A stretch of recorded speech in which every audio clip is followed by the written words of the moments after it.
এই যে আইসিটি ট্রাইব্যুনালে উনি ফ্যাসিস্ট হাসিনার কিন্তু ফাঁসির রায় হয়েছে।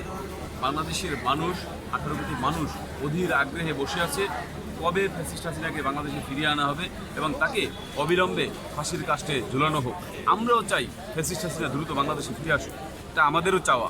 কারণ বাংলাদেশে এসে তিনি আদালতে আত্মসমর্পণ করবেন এবং আদালতের যে আইন, যে নিয়ম, যে বিচার, সেই বিচারের মাধ্যমে তার যে ফাঁসির রায় হয়েছে সেই ফাঁসির রায় যেন অবিলম্বে কার্যকর করা হয়।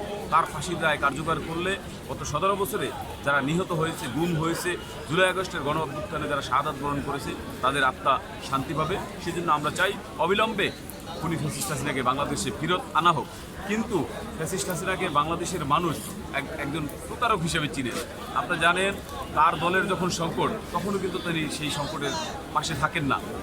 তার বাবা যখন মারা গিয়েছেন তখনও কিন্তু তিনি দেশে ফেরত আসেনি।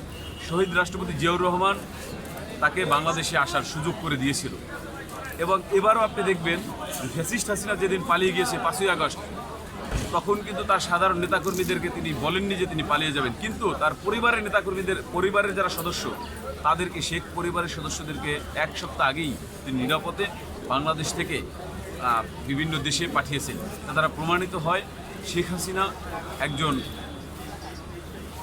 প্রতারক, একজন ভণ্ড নেত্রী, যিনি তার নিজ দলের নেতাকর্মীদের সাথেই প্রতারণা করেছে। শেখ হাসিনার দলের নেতাকর্মীরাও বিশ্বাস করে না যে শেখ হাসিনা বাংলাদেশে ফিরবে। এটা শুধুমাত্র নেতাকর্মীদেরকে উজ্জীবিত করার জন্য এবং আমরা বলবো যে বিপদগামী করার জন্য তার এই ধরনের বাকাওয়াজ, এই ধরনের মিথ্যাচার, এই ধরনের বক্তব্য। শুধু দর্শক, ফ্যাসিস্ট শেখ হাসিনার সম্বন্ধে আমরা কেন্দ্রীয় ছাত্রদল নেতাদের বিশেষ কিছু সাক্ষাৎ গ্রহণ করলাম এবং শেখ হাসিনা দেশে আসুক, দেশের প্রচলিত আইনে বিচার হোক, এই প্রত্যাশায় উনি করলেন।